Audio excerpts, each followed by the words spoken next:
Hi, everyone. Thank you for joining us at RestFest event, Transgressing Genre and Community Filmmaking with Sammy Holden and Althea Eccles.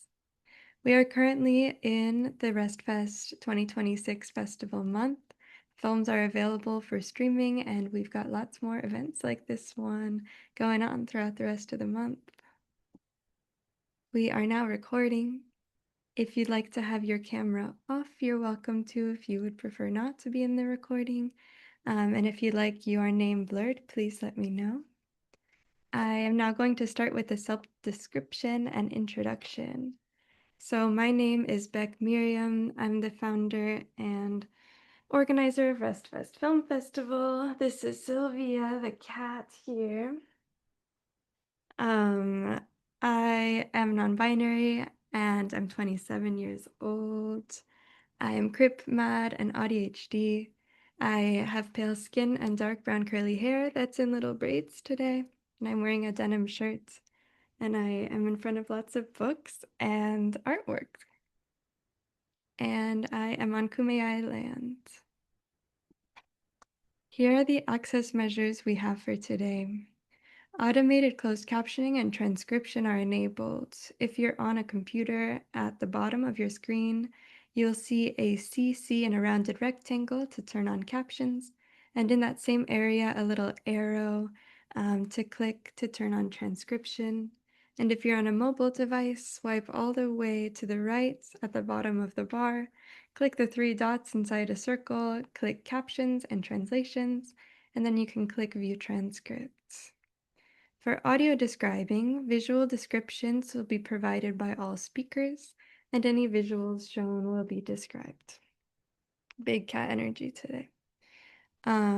Please maximize your comfort during this gathering and at all RestFest events. This may mean being off camera, coming late or leaving early, lying down, wearing comfortable attire, communicating via chat or not at all, etc.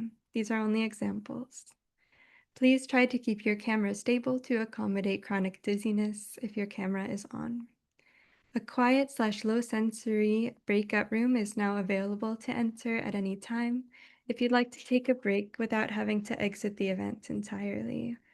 If you're there, please have your microphone muted and your video off. Zoom will automatically dim any flashing images that may appear when screen sharing. This event is now recorded and will be available to watch at any time. There will be a designated break time. And for general assistance, please feel free to reach out to me or to Alexa Dexa by chat or by speaking aloud.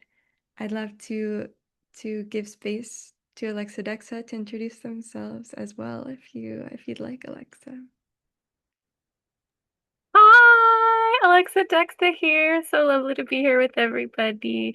I'm a white person, non-binary. My very long hair is up in a little towel. It's very wet. Inside of candles that are animated pink with flames that are flickering from side to side. In a glittery cosmic glitter background moment. Coming from the lands of the Massapequas. And if you need anything, if I can help you with a question or support you in any way, shape, or form, you can feel free to, yeah, message me in the chat and let me know what I can do for you. Thank you, Alexa. Alexa's also a brilliant artist. I'm happy to be introducing the facilitators of this event today. Sammy Holden is a filmmaker, film educator, and artist. They have recently successfully completed their PhD in media by practice. Congratulations, Sammy. Their short film work has been screened most recently in MIX, NYC, and Fringe Queer Film Festival. Their Instagram is Obscure Film. Althea or Al J Eccles is a filmmaker, photographer, and digital content creator. Althea's work is where art, activism, and anthropology meet. Their work aims to work with marginalized groups to tell their stories with them, not for them. Both Sammy and Althea are filmmakers in the RestFest Film Festival 2026 program. Check out their films Night Holding Still and Transcend. We'll now be taking a group photo for possible promotional materials and as a keepsake. If you'd like to opt out of this, please feel free to turn your camera off. And if you'd like your name blurred, please message me.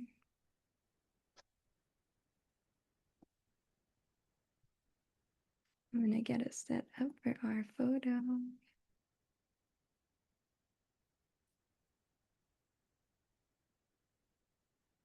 Okay. Last time. 1, 2, 3. 1, 2, 3. Thank you, everyone. I'm happy to pass us off to Al and Sammy. I'm just gonna share my screen and stuff. So if I put Sammy on the spot and ask them to start with their description and That's stuff, that would be fine. great. I'll go for it. Thank you, Beck. That was lovely. Thank you to everybody for being here. A brief sort of like kind of virtual land acknowledgement I feel is necessary because we're communicating over this network, which is kind of at the end of certain aspects of colonial movements, like and colonial extraction, and is part of like continuing colonial extraction as well. Both Al and myself are beaming in from the UK, which was the founder of many colonial movements that continue to have impacts to this day. So we have to acknowledge that. I'm Sammy Holden, Dr. Sammy Holden, as of like last year, which is very exciting. I'm a like pale-skinned white non-binary person with brown hair and a mullet and green square glasses. I'm wearing a black hoodie with like pink text on it that references the musician Mitski. My background is a lot of books and cameras and objects and interesting things, and that's me. I'll hand over to Al. Al, you are muted. Hello. Yeah, I was trying to remember where the button is. I swear I've hosted Zooms before, guys. I'm Al, or Althea is my full government name. I'm wearing a red sweatshirt. Underneath is like a black vest top and like black spirally like flower patterns on a long sleeve shirt in case I take it off. I've got short hair on the sides and it's kind of frizzy on top. It's like spiked up. I've got like some emo-esque makeup going on. Um uh I don't know if you can see. I feel like it's important that you guys see the Lego gay earrings that I'm wearing. Um and yeah, I'm pale-skinned, non-binary, trans mask. Uh Lots of different things. And just in terms of visuals, the slides are gonna have um they're like a cream background. All of them have the same cream background, and then the text is mostly gonna be black, and then the any subtitles or like headings are gonna be in dark red. And we've kind of used like a flower motif throughout it. That's two flowers, and they're the colors of the trans flag, blue. One's blue and then one's pink, and they have white centers with grey leaves because I couldn't find a color that made sense with the leaves. So, yeah, I can't see the chat whilst my screen is shared. So, if people need anything from me specifically, if someone could just give me a shout, that would be great. How can I just check this is the most up-to-date one? Because the logos Yeah. aren't on there, I've noticed. Oh, I think it's because I've not moved it on. Wait a second. There we go. Oh yeah. Okay. I did There have we the are. logos as well. I forgot. Those are our social media logos in terms of a visual. That is an outline version of me holding a camera designed by one of my amazing friends, with blue, pink, and purple. And then it's white. I did have a buzz cut on the photo that they've based it off, which is why my hair looks like that. And then Sammy's is obscure film. I believe it's a Polaroid, but I don't know Yeah. if it's meant to be. Yeah, it's white text on a black background with a black sort of center to the Polaroid, and it's slightly tilted to the left, a white frame. And in the corner, we have the RestFest logo. Yes. So yeah, welcome to RestFest 2026, Transgressing Genre and Community Filmmaking with us both. Thank you all so much for being here. It's going to be kind of like semi-chat, semi-lecture, semi-workshop style, just because It's We everything. haven't really, we've got slides because we Yeah, figured it was more accessible that way, but we haven't really like planned what we're going to say or anything like that. So it's going to I've be a got an bit, idea of what I'm gonna. yeah. So should I move on to the next slide? This slide's going to have a bunch of pictures that I'm going to do my best to describe, but they're all examples of either work that features queer and trans people or work that was directed and made by queer and trans people. And just to say, this list is not exhaustive. There are so many things that people have made and done. But I picked some kind of like a mixture of mainstream and cult classics, and like there were loads of things I could have put that I didn't. So yeah. And I hope the images load because Google has been being weird. So Well, this one that has just appeared is there's two people stood in like a bluey sky, night sky. They're on a football field, and there's like a weird kind of abstract moon. One of them's wearing the one on the left is wearing a purple dress, and then the one on the right is wearing like dark clothes. And that this is from the film I saw, the TV Glow, from I believe it was 2022.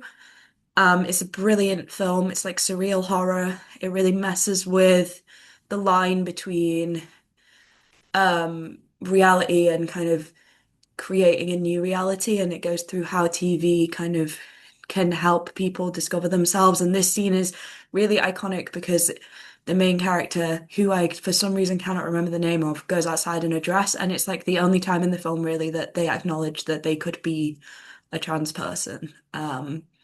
And the film's quite sad at the end, but the whole it's idea so is sad.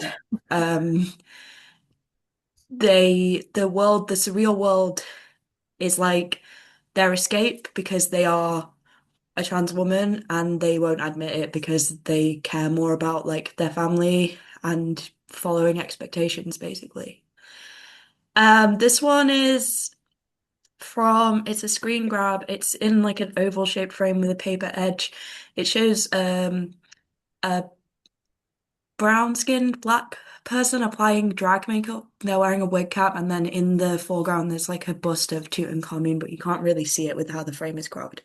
This is from Paris is Burning, which is an amazing documentary. It's probably one of the reasons why became a filmmaker in the first place. It's about the Vogue scene in the 80s, and it inspired Madonna's music video. Um, so yeah, and then I took a still of a character, Sophia Bassett from Orange is the New Black. So it's Laverne Cox. She's black, she's got very full lips, brown hair, and she's wearing like a prison uniform and holding a clipboard. Sophia Bassett, as far as I'm aware, at least for me, was one of the first trans people I saw playing a trans character in television, where they like had a say in the storyline and kind of made it less like previously I'd only really seen trans people in medical dramas, and they were more like it's the very like the storyline of like, oh, the transition that I'm doing is kind of killing me in whatever way. And this was the first time I saw a trans person like fight to be a trans person and fight to be accepted in prison, and a lot of her storylines revolve around her transness. And yeah, it's just a great character.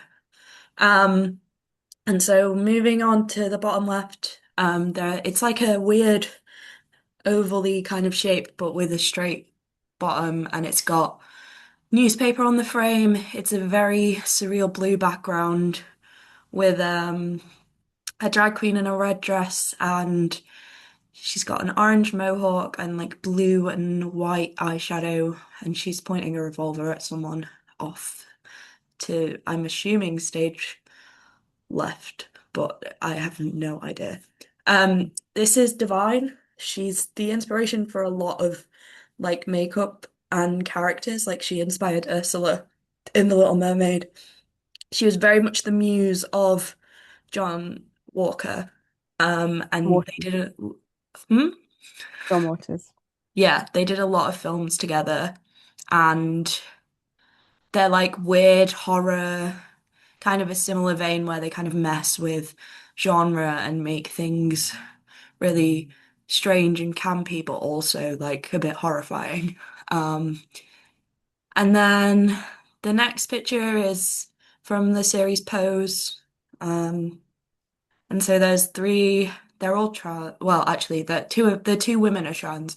There's three queer people stood kind of in a line, and the one on the left is called Blanca, and she's got like dark curly hair, gold hoop earrings, and a silver dress and jacket. And then the one in the middle is called Angel, and they have kind of shorter, curlier hair, and she's laughing and being hugged from behind by Papi, who is wearing like a colourful jacket. And this is another kind of, it's based on like the Vogue scene, but it's fictional.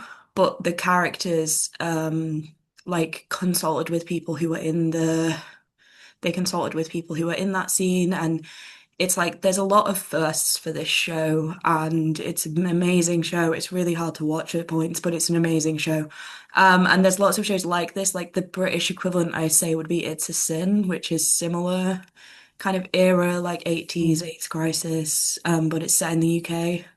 I don't know where you can access it outside of the UK. It's on Channel 4. And then the one that has just come up is the movie poster for Disclosure, and it's weirdly cropped in an oval shape with a paper frame again, and that's because I couldn't work out a way to get the title and like the visuals in.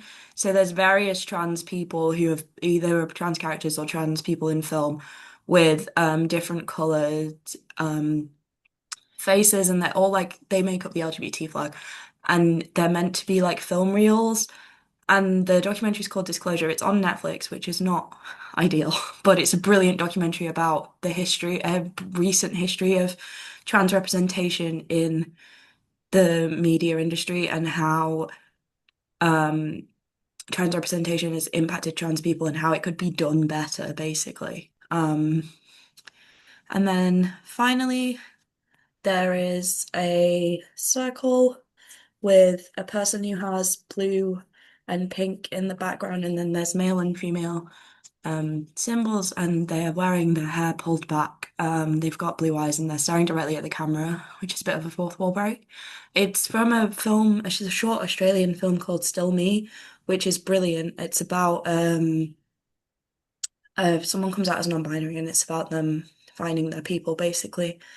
And all of these films like have ways which they play with genre, and they play with gender and transness, and they're all about kind of expression. And the key being that most of these films were made with the community in mind, and were made either by consulting the community, unfortunately not with Paris is Burning, but for most of them they consulted the community, and they made sure that the stories were authentic and what people wanted. And so yeah. Next slide. Yeah, we got some quotes, which I think we are going to read them, right? That was Yes, of course. For visual reasons. So this quote is from one of the Wachowski sisters, Lana Wachowski. They're both best known by most people for being the people who directed The Matrix, but they're best known by me for being the most iconic trans sister duo ever. And she says, if audiences are interested in movies that are made like McDonald's hamburgers, which do have value in the world, then we have to reevaluate our entire career.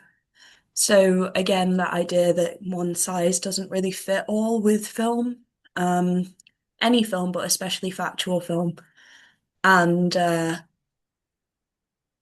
we need to take an individual approach to every project that we do.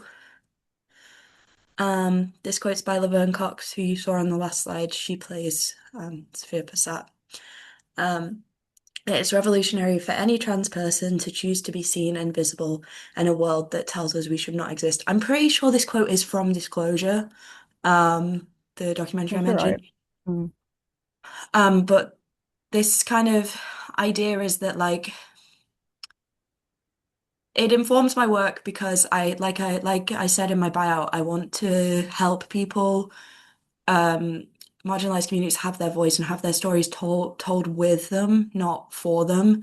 And I think that that's by existing as a person and taking up space, you are kind of doing that in the first place. That is the first step. in creating community films. And then the last quote is by, I have no idea how to pronounce the last name. Joan Jane, Brune. yeah, Jane Schoenbrun. They directed I Saw the TV Glow. And they said, I think my relationship to genre is a little more complicated than that, or it's not what lights my fire when I'm planning a movie. So the question that they were answering was to do with whether horror was important to them as a genre, and this was their answer. And I think it provides a good kind of jumping off point for us talking about genre in the trans community and how, well, first of all, a lot of trans people make horror films, but I don't know if that has anything to do with being trans, or not.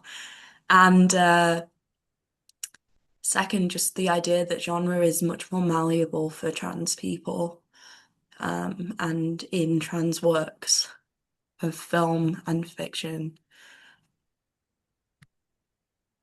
Okay, am I ruining it by, you guys can't see all of you, right? There's no like weird black kind of, oh, I just No, froze. no. Cool. And you are Okay, moving. we're moving on. Next slide, Yeah, please. great. Oh yeah, this is your Yes. film now. Yeah. Okay, so yeah, if you put up the words as well. Yeah, you can just show all of them and then I'll Yeah. read through them. Great.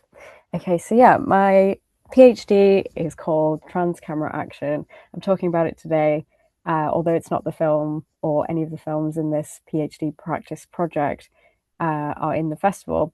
Nevertheless, like the film I made for the festival was kind of made alongside my PhD, so I kind of think of them as like intertwined, just in the way that you end up making projects and they sort of inform each other. And so, yes, my PhD is called Trans Camera Action, Transgender and Non-Binary Support through Oppositional and Alternative Film Practice. So genre was quite a significant aspect of that. And I'm going to read part of the conclusion of my PhD just out loud, which is oppositional filmmaking practice that centers political positioning is ideal for trans people to use when politicized by threats to their rights and futures. Through alternative filmmaking processes which prioritize trans safety, trans people can nevertheless feel comfortable expressing important ideas and discussing concepts of transness that would not otherwise be seen. Exploring a form of representations without relying on visibility in the trans iterations meant that sensory experiences of transness were prioritized alongside trans voices. So the film overall itself, it's 6 films in a portfolio. Trans, the film that I've just described, is a short in an analog format, cameraless film. It twins these like very experimental visuals that are kind of similar to the edge of this image. The image, to describe it, is 3 protest signs, each saying trans camera action. The trans sign has the trans flag. Camera has like spots of color from the trans flag and the non-binary flag. And then action is red text on the non-binary flag saying action. And the edge of the image is like a white border with several like dots of very similar colors. And so the portfolio is Trans, which was 1 film, Camera, which was 2 films as iterations of each other, which were performance-based dance films that were sort of all about being seen and visibility. Trans was also about visibility, but it was more about protest. And Action was a documentary. This was the longest film in the portfolio. The film overall, it builds on what I did in my MA as well, which my MA is in film studies. And during my MA for my practice-based dissertation, I completed a film which was about non-binary audience experiences of non-binary film representations. So many of the films that you just saw in the like first couple of slides were mentioned as part of this. There was over 100 films in this film in a sort of montage, alongside interviews with non-binary people who'd watched these films and were, you know, discussing like the value and like the history that they had with these films and their own sort of relationship to like the transness in relation to film and representations. And so building on that, I entered into my PhD, and the final film, Action, is a documentary which takes sort of like the opinions and experiences and like lives of trans and non-binary film workers, and it asks, you know, what can we do to improve film as a concept? Basically, how can film itself be trans supportive? That's why I was looking at like analog mediums as well. So yeah, it was really important to me that I include different roles in action as well, including above the line and below the line roles. Because I love disclosure, but one of my critiques is that it doesn't really show people who work below the line in film. It shows like directors and actors. And I was like, well, I really want to hear from like a sound recordist. I want to hear from like a lighting designer, etc., etc. And students were also like really interesting and part of it, because I feel like when you're a film student, you're kind of doing things as you're learning that might be beneficial to the industry if you continue them, but then you get kind of like assuaged from continuing them, like collaborative practices, for example.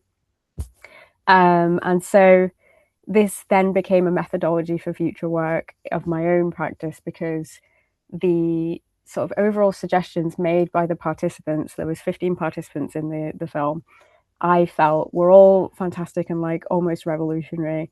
And like because they were so positive, it made me want to continue like listening to them and taking these like really positive things forward. So if we continue to the next slide. Yeah. I then entered into a residency and produced another project. And so this was where Al and I kind of worked together for the first time. And Al, I'm sure you'll talk about your experience on it after I've kind of rambled for a bit.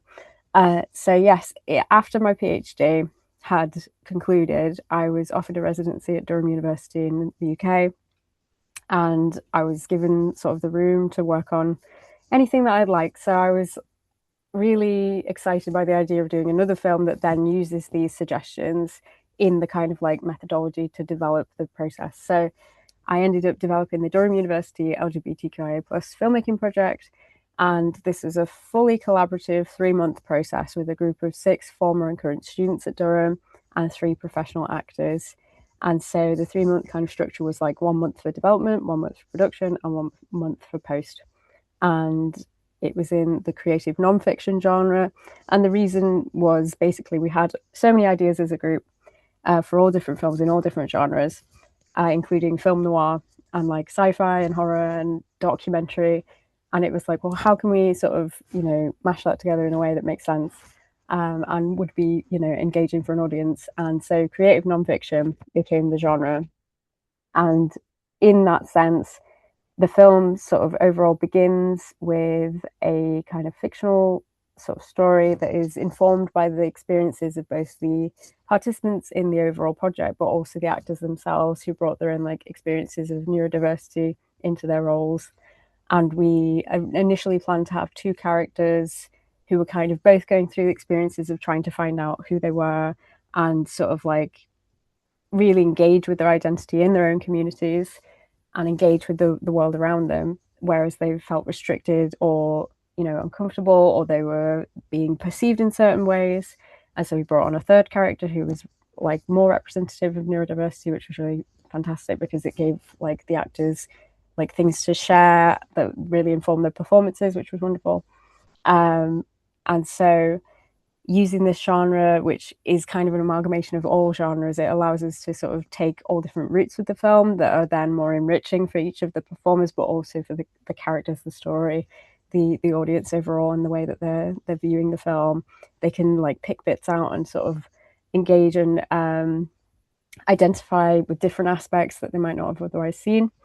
And so this was developed through a screenwriting process. It did have a script. It wasn't just like improvised, even though a lot of like nonfiction film can be improvisational.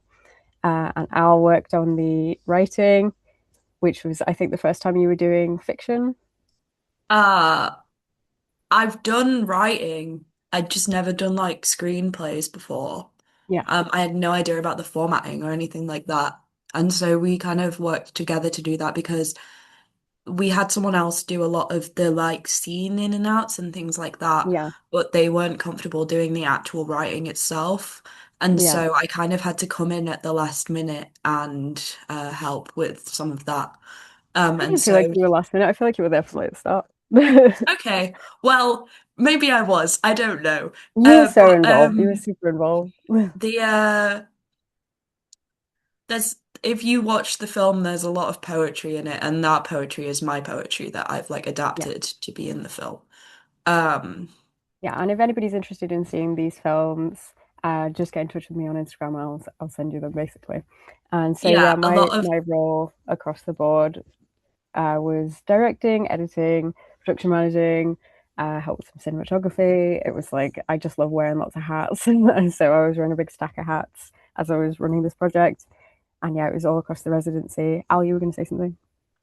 just that I did a lot of the pre-production, like Yeah. getting Sammy, because I used to go to uni in Durham, so I got Sammy in touch with a lot of societies and things like that to kind of get the ball rolling with finding people who wanted to be Yes. involved in the project. And then Yes. sadly, I couldn't do any of the filming or the post-production because I just didn't have the money at the time to travel. So All the didn't time. travel. So we But you were we so adapted and helpful. I yeah, I did a lot of the writing, but yeah. Um Yeah, and those like relationships were really key because like part of it was bringing in the wider community in Durham, especially like obviously the queer community.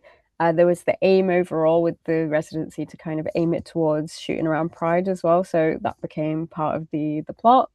And the build up to that was like building this really like long relationship up with like trusted community groups in Durham that supported trans people, supported queer people, of which that because Durham is like a university town, there's only a few like very significant groups that like one of them is a group related to Bookworm, which is a fantastic bookshop in Durham, and I think now it's the only queer bookshop in Durham.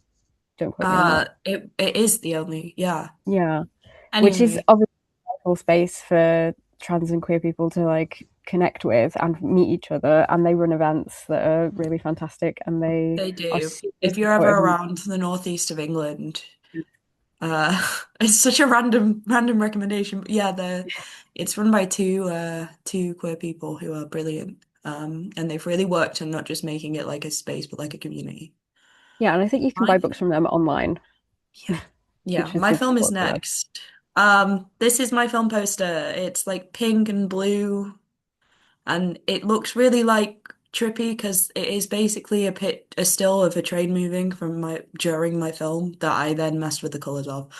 It's got black text, and I'm gonna go through all of it pretty much, but the logos of the film festivals are Queerfest Norwich and obviously RestFest 2026.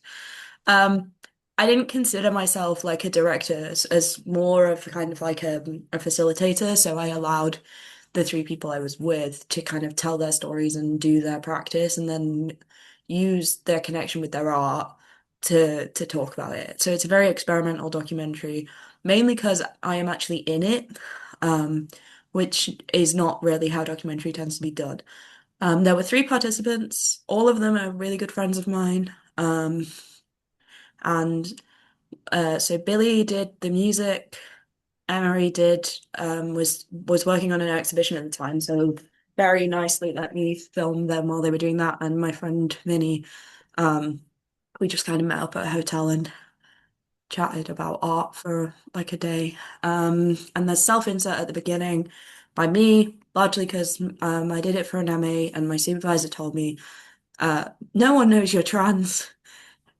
So your main motivation for doing the film is that you're trans. People need to know you're trans because they don't know that you are.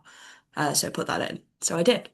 Um, it's basically the whole point is about like artistic practice and how people embody their practices. So they can't really talk about how they do things unless they're actually doing it. So that's why I combined the process of doing with the interview. Like most of them did their art and then did the interview afterwards because it meant it was more fresh in their mind.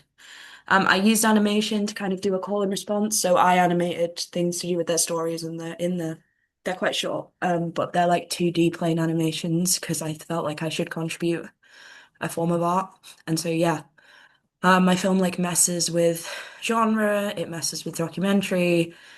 It got a good grade, but that was because my supervisor was nice. I don't think everyone in my department liked my film because I messed It's with great. It's a great the film. conventions of film in a way that I don't think was seen as helpful all of the time.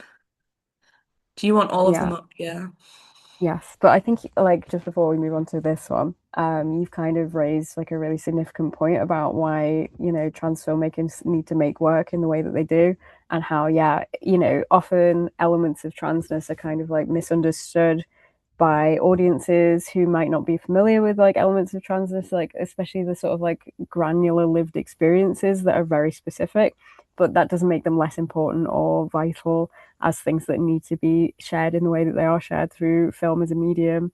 And yeah, like as we've been kind of, talking about genre itself and like what you can do to play with genre is the ideal way of approaching this, I feel.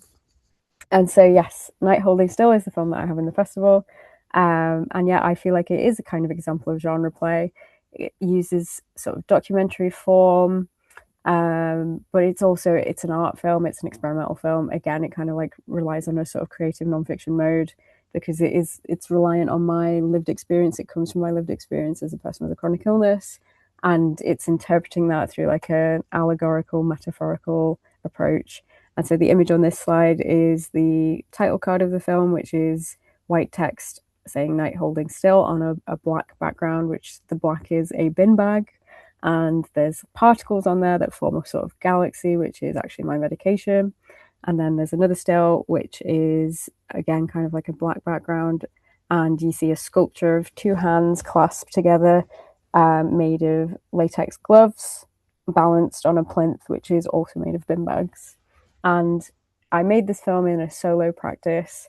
So when we're talking about collaboration, this is not a very collaborative medium. However, it was made through a practice informed by a workshop I was going through at the time called the Imprint Embodied Documentary Workshop, which is run by the fabulous Erica Mond, based in Glasgow. And yeah, so like I was influenced by working with other people in the workshop. Essentially, we all made individual films, but we had like lots of discussions and talked about, how do our identities sort of intersect as like queer people, people with lived experiences of like various illnesses and traumas, etc. And so it was just really empowering and enriching to have those conversations. And I think they informed the overall production. And so, yeah, it recognizes difference in the sense that I don't want to tokenize my own experience of illness. Like I'm not trying to platform it as a very specific thing because it's all with images rather than any kind of like interviews or anything like that. I'm not really like laying down a very firm idea of what it is to be a person with this illness, but that's the way that I want to kind of affect the audience. I want the audiences to be like able to project on it in any way that they'd like. Perhaps they understand elements of it in different ways to I them, and I feel like that's really exciting. And again, yeah, that kind of came up in my previous work. This film was made alongside my PhD, and so it was really interesting to like see how audiences responded to those films and then responded to this film in all sorts of different ways. And I think that's exciting. Like that's one of the beauties of film. And yeah, I think that's everything I have to say about this one for now. So yeah, it's pretty. Yeah, I think we're going to take I Minutes. said 5 to 10 minutes, but I think it's going to be five, if that's okay with everyone. Is everyone good with taking five and kind of chilling? You guys are welcome to like chat or go into the sensory breakout room or whatever you guys need to do. I am going to go to the loo, so I will be Okay. right back. Yeah, I my background is like so weird and like white because I'm in a hotel, but it really does look like I'm just in a hospital or something. I swear I'm fine. Bye everyone. See you in a bit. We'll take 6 minutes so we can come back at 50 after. See you soon.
I really don't want to scare people by like coming back in with my voice and like making everyone jump, but I feel like it's the only way on a Zoom call. Yeah, we What? need some kind of announcement thing, like Oh yeah, a button that announces us. like in Greece with the like xylophone. Yeah, or like a sting that you enter the room with, a theme song. Yeah, yeah. I definitely need Obviously, a if it theme. was in person, I'd announce myself with my amazing presence, but Here we are. yeah, I'm dancing just catching around. up on the slides. I'm next, aren't I? Yeah. And I then it's think you. so. And then, yeah, Yeah, you're next. I really like this slide. This might be my favorite one. I love mind maps. Well, I guess it's a concept map. There's like Yeah. really strict rules for something to be considered a mind map. Did you know this? No. A mind map plays What are the like rules? it's like designed to mimic your brain structure. So like you're meant to do like single words to like mimic your neural pathways and how you remember things. A Ah, concept map is just like I want to put stuff around a circle. okay. We're definitely in the concept zone there. Of course. I'm always in the concept zone. That's where I live. The concept map is where I live. Yeah. If you need me, I'll be in the concept map. You're in the mind map, I'm in the concept map. You versus the concept map that they told you not to worry about.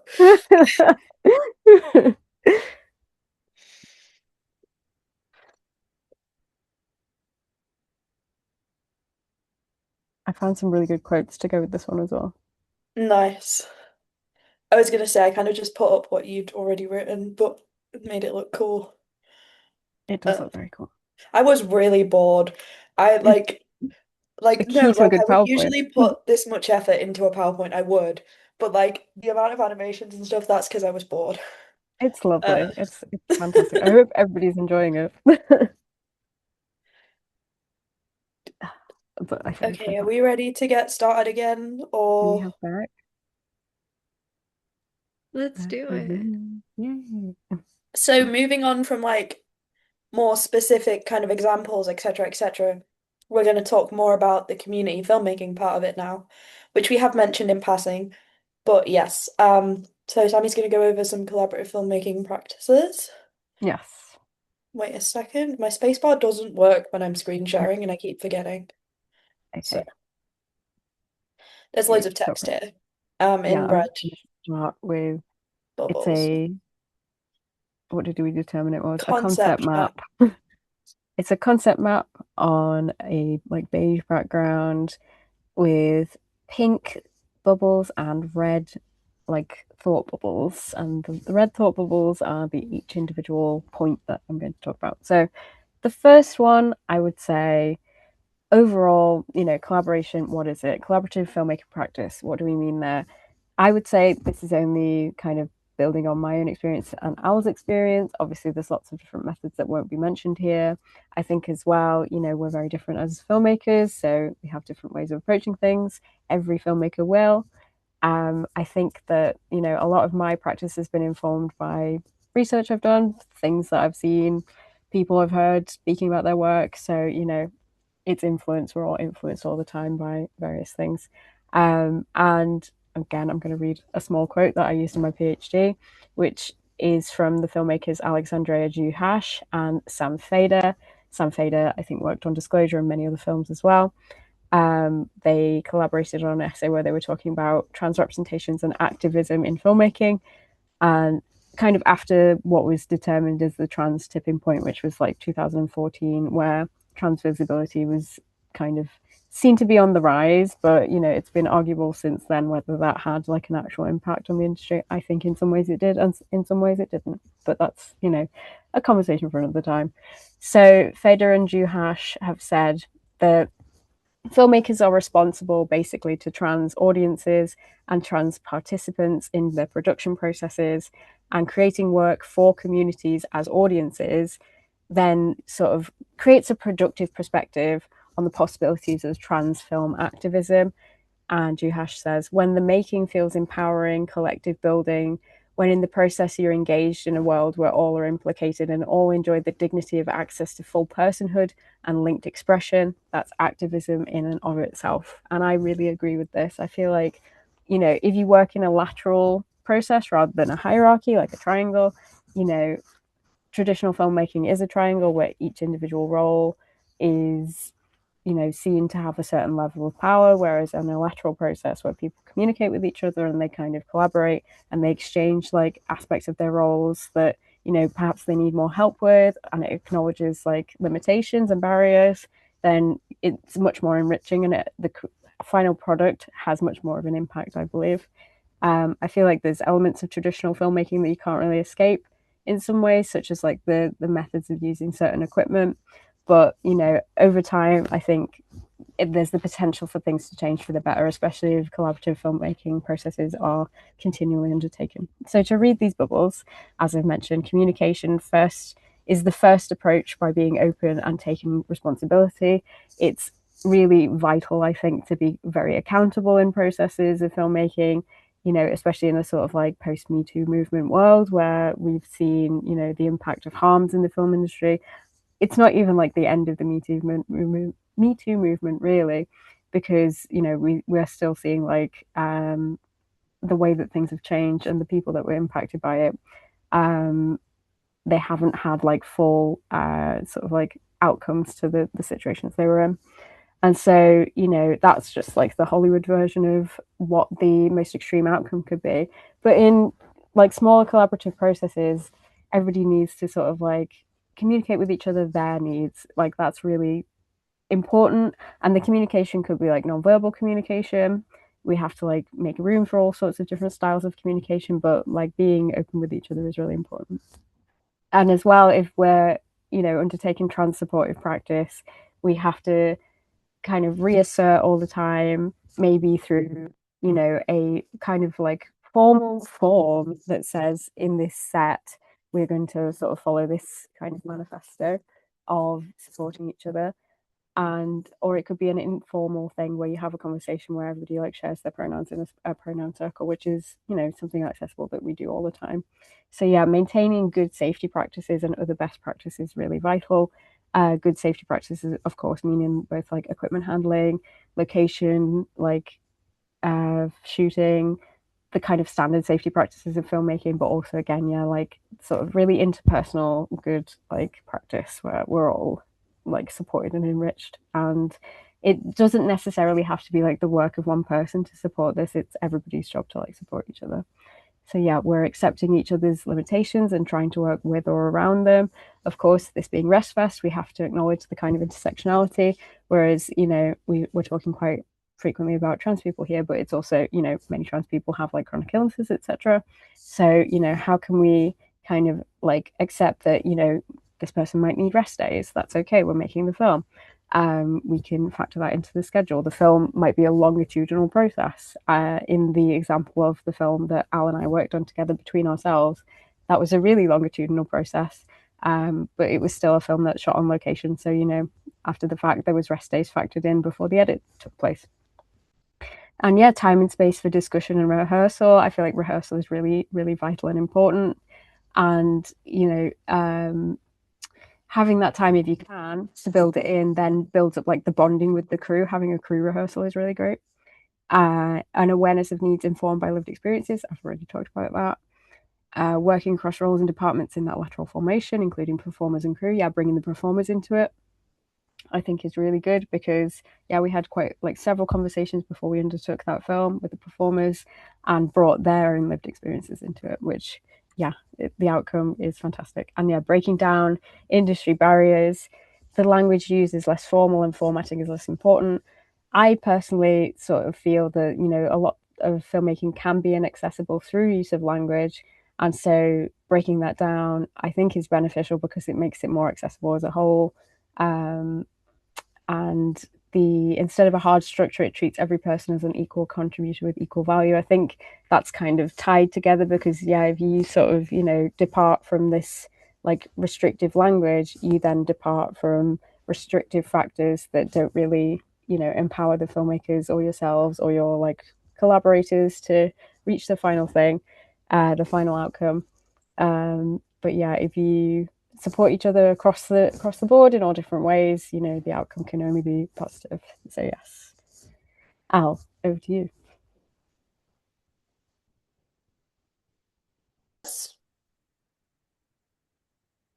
Did you say my name?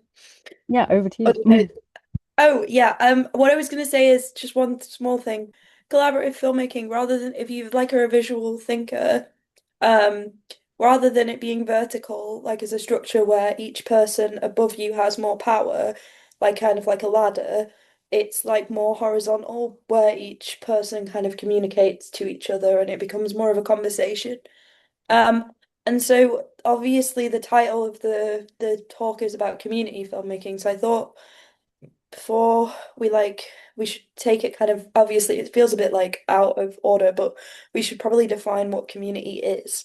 So in terms of defining community, I have a couple of screenshots of the Cambridge English Dictionary here. So they're going to be quite wordy, but I'm going to read the bold text for you guys because the rest of it's just kind of examples.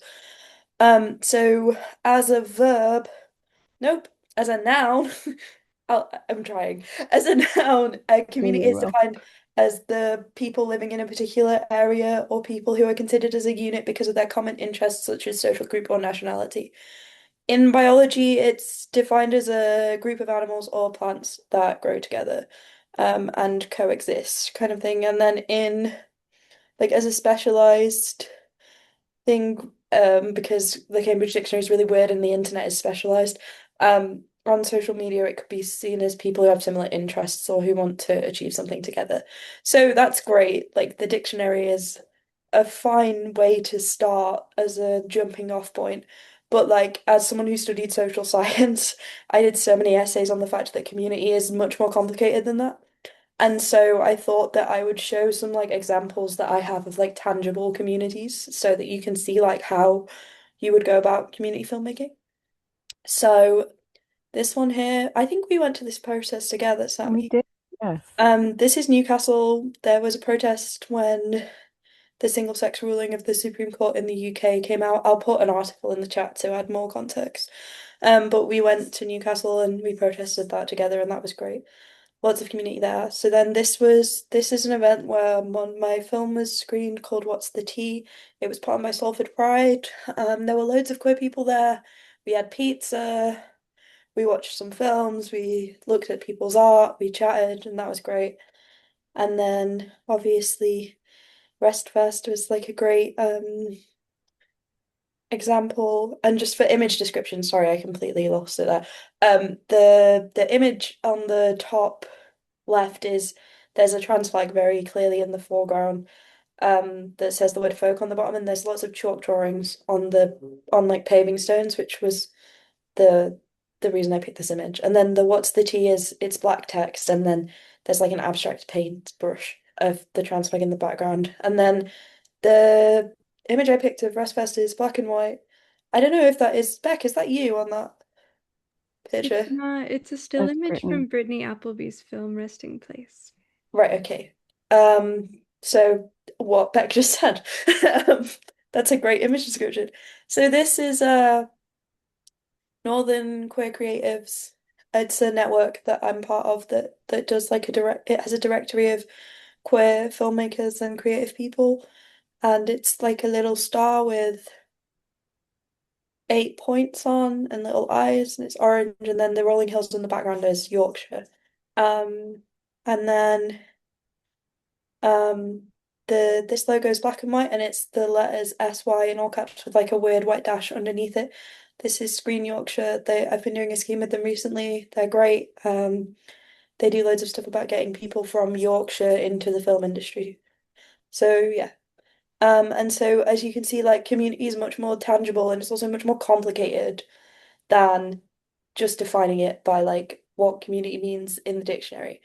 And that is what community filmmaking is. It's like trying to get the complexity of what community is across, and how complicated it is what makes it so tangible when you're there and also fun to be a part of and um, interesting to dissect as an idea. And so then how do we apply what we've just defined into film, like in film specifically? And that's where the community filmmaking method comes in. It's pretty similar to collaborative film, but it focuses on groups of people a lot more, I think. Although Sammy will be better at explaining it, so I'm going to hand over to them. Yeah, in the previous slide where you had the photo from the protest, I feel like just going to that because we went like before the filmmaking had taken place. I think that really informed being there, and it gave me like a better understanding of sort of like, well, what's like how are trans people treated within this area? What's the sort of like politics of this area, like hyper specifically? And then that kind of like informed how at the end of that film, the voices of the community come back into it.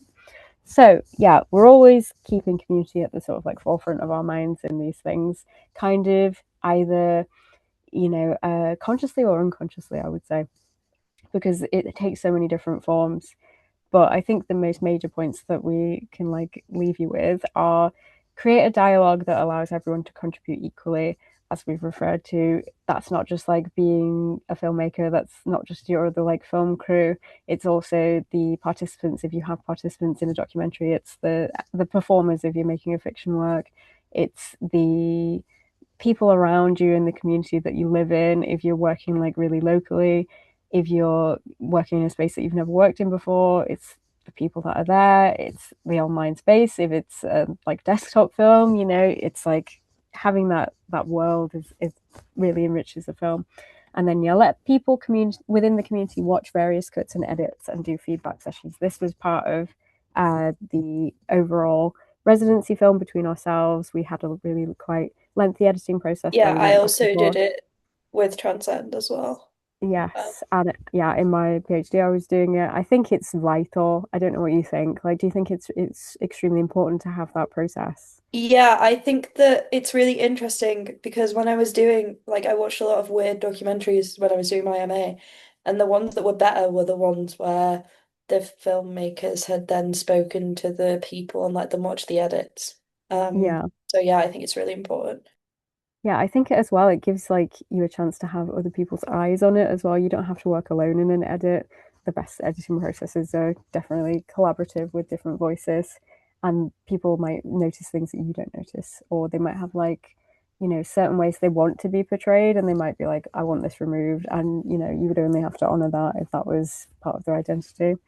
So yeah, involving people who are in the community in all parts of the process, as we referred to, right from the start, right from development. Maybe you need to research, where you're working in order to understand it more, in order to understand, like, if we think in an ecological sense, like what's the location that you're working in, what's the best way of working there that is ecologically friendly? That might be one question that is supported by the community and having a conversation. And yeah, thinking about how you want the people and groups in your film to come across. I fully believe that the most important thing in filmmaking is intention. If you have positive intentions as a filmmaker and you intend to do things well and have them be received with meaning, then they likely will be received with meaning. But it's also having an intentionality in what you do to sort of like reach that end goal, basically, with the film itself, like with Night Holding Still. My intention was, as I've said before, to sort of like leave it open, but also really portray like my own experience and kind of like the way that I understand it. So there is an intentionality there. But also, yeah, do you want to, obviously these are representations if we're representing people. So like how will they be interpreted? That's really key. Al, anything you want to say here? Nope, all good. So finally, we have one more slide, I think, or two. Any questions? Absolutely open to any questions at all Yeah, whatsoever. In just the if chat, you guys typed or want to verbally. do it now, we can. I don't know how long we have left of the allotted time. We've got about 5 minutes left of the allotted time. If people want to put stuff in chat or just contribute, you're more than welcome. I've stopped sharing so that I can see the chat in case someone asks a question. And the last slide is just our social media, which I'm sure Beck can send out. Yeah. Um, Max has said, this reminds me of game design. It's really important to have playtesters involved as you make the game. Yeah, definitely. I mean, these are all skills, but yeah, having playtesters, I guess the film equivalent of that is having the test audience. Yeah, that's absolutely or true. um, specifically getting the people who participated in your film to watch as you cut. Like Yeah. I sent the people in my documentary about 3-minute clips of kind of their bit of the story. So the chapters that are in the film, they'd set in three chapters. Because that just made sense because I had 3 participants. And so I sent them like the ideas of the chapters, kind Yeah. of as a rough cut almost. And I use this is not related at all, but I use Unreal Engine to do animation now. I didn't know that it was something I could do when I was making the film, but now I do Oh, 3D cool. within animation using game design software. So full circle. Any other questions from anybody? It's free. It just takes a hefty graphics card. It's really fun to mess around with, especially if you play games, because the controls are the same. Like your WASD and stuff like that are all I've similar. never had a go. Makes me want to have a go. You should. It's really fun. Um, There's a question. How do you all recommend learning more about this approach and finding other folks to do it with, especially for the disabled and chronically ill? I mean, definitely there's a community right here in this space right now. yeah. I would say so. The community of RestFest, the participants in various conversations around RestFest. Online spaces are also communities I in didn't that know we had a definition. Discord. Sorry. Oh, yeah, I also didn't know. That's even more of an exciting community. I think Um, that one of the key things is to like um when you're reaching out, make the questions that you have as general as possible. Just say, this is the topic I want to do, this is why I want to do it. So I'm making a film about sport right now in the trans community. I've just got the permissions I need to do a bit of that, which is really exciting. But to do it originally, I just kind of said, I really want to talk about how trans people create safe spaces in sport. It wasn't like there was no expectation there for anyone to give me any specific information. It was more to do with what they wanted to tell me about sport. Um, and I think one of the key things to do is to keep it quite general, and you can do a lot of stuff online now. Disabled and chronically ill, it's more difficult, definitely. It is possible. I think, We are yeah, both, building in the time everyone for at this yourself. festival is proof of that, I think, Mm, because most people at the absolutely. festival have chronic illnesses. I Yeah. think that the internet is a great resource. There are lots of networks, not just this one. There are so many filmmaking networks. There are so many queer networks. Um, and you Yeah, just need to my sort of like put your ear to outreach the ground. for between ourselves was just like looking on Instagram to see what was there, and then reached out to Al because I knew that you had connections to Durham, and so it was like building up from just a little tiny seed into like reaching out to other people and just being like genuine with them and honest and open and agile as well, like making sure that One they of feel like the supported. other things that one of my supervisors said to me, which is really interesting, just in general, if you're doing messages to request access to things, you should always end it with a call to action. So, say, hey, I really want to make this film. This is what I'm going to make it about. I'd be interested in chatting about it.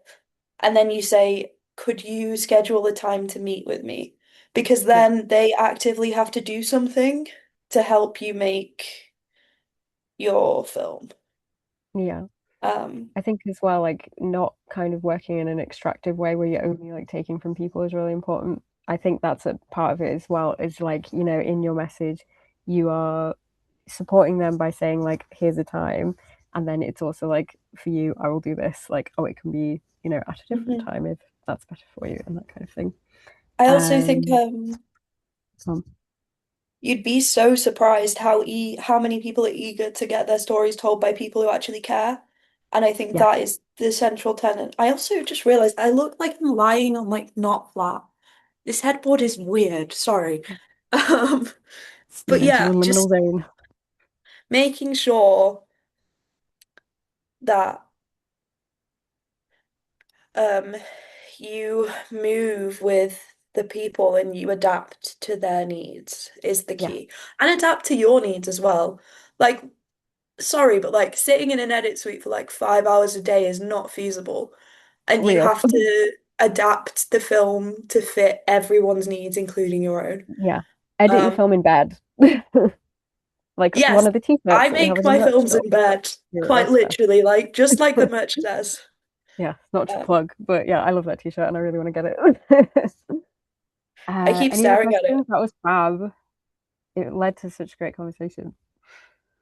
And there's the collective film screening coming up. That's really exciting.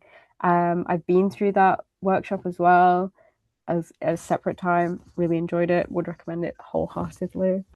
Any other There's thoughts or also questions? some great films that I've seen that people like a really good example of how to facilitate remote filmmaking is the Bo Burnham special Inside. Like he did all of that himself. Um, and obviously it doesn't show the communication element, but it does show that it is possible to do everything on your own. You don't have to, but like if Yeah. you start with the idea that you can do more than you think. Yeah, and if you've Um, never explored like the genre of desktop documentary, I would look into that as well because that's such a rich and new genre of like working kind of native on the computer to make things like, yeah, record screen recording. That's a filmmaking process. Zoom is a filmmaking process. there are so many Um, films now where yeah, like people have done interviews on Zoom and just screen recorded it. Um, yeah, like that's the basis for my MA film and it's also the part of my basis of PhD this film. workshop. Yes, we're filmmaking Literally right right now, people. now. Everything But is yeah, filmmaking. thank you so much for listening to us yap. If you guys have Yes. any other questions or like want to speak to us directly, um, then Find me on Instagram. That's yeah, basically the only social media I use.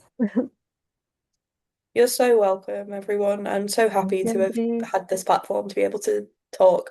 Yeah, Um, Thank you, Al. thank you Thank so you, much. Sammy. I think most of the films in the festival were made solo at home or, they're DIY. So that's a lot of ideas. And I think a big part of the festival is to hopefully spark that creativity and tell you that you can do it too. Um, we have lots more festivities. We're now halfway through the festival, meaning we have 2 more weeks. I'm going to put some links in the chat for what's coming next. Tomorrow, I think Moira is here today. Tomorrow, Moira is leading an event. That's very, very exciting. Monday, we've got another filmmaker panel. Join us on Discord, and of course, keep enjoying these wonderful films, and we can discuss them over on Discord and at these panels. So. Thank you so much for being here. Thank you, Al, again. Thank you, Sammy. Thank you, Alexa. Elisabetta has a little bear here, which is Elisabetta is also one of the filmmakers, and you can see the bear is one of the stars of the film, A Healing Opera. So big deal. Um, Thank you, everyone. And if you're watching on YouTube, hello. This will live on. This is cinema, as y'all said. So. See you thanks soon. everyone. Happy Valentine's Day. Yeah, hope you feel the love and the community. Yeah. Bye. Bye bye. Bye.